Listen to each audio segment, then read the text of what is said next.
ये कहानी है असम के एक ऐसे गांव की जहां हर साल लाखों की तादाद में पक्षी आते हैं और रहस्यमय तरीके से आत्महत्या कर लेते हैं। ये गांव है असम का जतिंगा। तो आइए जानते हैं कि आखिर क्यों और कैसे ये पक्षी यहाँ खुदकुशी करने आते हैं और क्या है इस जतिंगा गांव का रहस्य। जतिंगा भारत के पूर्वोत्तर राज्य असम के दिमा हसाओ जिले में स्थित एक छोटा सा और खूबसूरत गांव है। पहाड़ों और हरियाली से घिरा हुआ ये गांव एक रहस्यमयी घटना के कारण पूरी दुनिया में जाना जाता है। यहाँ हर साल विशेषकर मानसून के बाद और सर्दियों की शुरुआत में सैकड़ों हजारों पक्षी रात के अंधेरे में रहस्यमय तरीके से अपनी जान दे देते हैं। ये घटना इतने वर्षों से चली आ रही है कि अब इस गांव को जतिंगा बर्ड सुसाइड के नाम से जाना जाता है।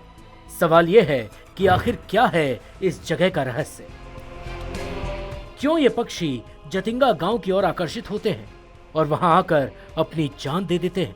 स्थानीय लोग कहते हैं कि हर साल अगस्त से नवंबर के बीच, खासकर अमावस्या की रात को भारी बारिश और तेज हवाओं के साथ ये घटना होती है। इस समय जब घने बादल छाए होते हैं और हवा की गति तेज होती है तो कई प्रकार के पक्षी जैसे कि बगुले, टिटहरी और दूसरे प्रवासी पक्षी जतिंगा गांव के आसपास मंडराने लगते हैं।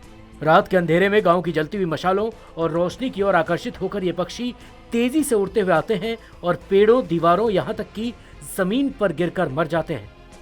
इस घटना ने वैज्ञानिकों, शोधकर्ताओं और पक्षी प्रेमियों को हैरान कर दिया है। कई वैज्ञानिकों और पक्षी विशेषज्ञों ने इस रहस्यमयी घटना का अध्ययन किया और इसके पीछे के कारणों का पता लगाने की कोशिश की। कुछ वैज्ञानिकों का मानना है कि मानसून के बाद वातावरण में आई अचानक बदलाव के कारण पक्षियों की दिशा भ्रमित हो जाती है। बारिश और धुंध के दौरान इन पक्षियों की रात की दृष्टि कमजोर हो जाती है और वो गांव की रोशनी की ओर आकर्षित होकर अपनी दिशा खो बैठते हैं। इसके अलावा एक मत ये भी है कि जतिंगा गांव का चुंबकीय क्षेत्र और वातावरण में बदलाव भी पक्षियों की दिशा भ्रमित कर सकता है। कुछ वैज्ञानिकों का यह भी मानना है कि बिजली की रोशनी और टॉर्च की किरणें पक्षियों को भ्रमित करती हैं, जिससे वो अचानक से नीचे की ओर गोता लगाते हैं और अपनी जान गंवा बैठते हैं। हालांकि वहां के स्थानीय लोग इस घटना को अंधविश्वास और पारंपरिक मान्यताओं से जोड़कर देखते हैं। गांव के कुछ बुजुर्ग मानते हैं कि आत्माएं हैं जो गांव में आती हैं और अपने कर्मों का फल भोगती हैं। कुछ लोग इसे प्राकृतिक शक्तियों का प्रकोप मानते हैं तो कुछ इसे देवताओं की लीला। जतिंगा के आदिवासी लोग मानते हैं कि ये उनकी भूमि की पवित्रता और देवी देवताओं की शक्ति का परिणाम है जो इन पक्षियों को यहाँ खींच लाता है।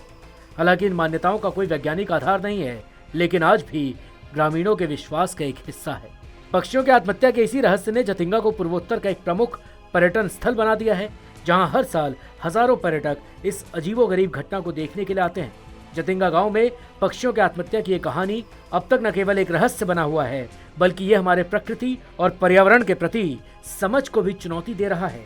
क्या ये घटना वाकई एक प्राकृतिक रहस्य है या इसके पीछे कोई अन्य कारण छिपा हुआ है? आज तक इस सवाल का जवाब किसी के पास नहीं है।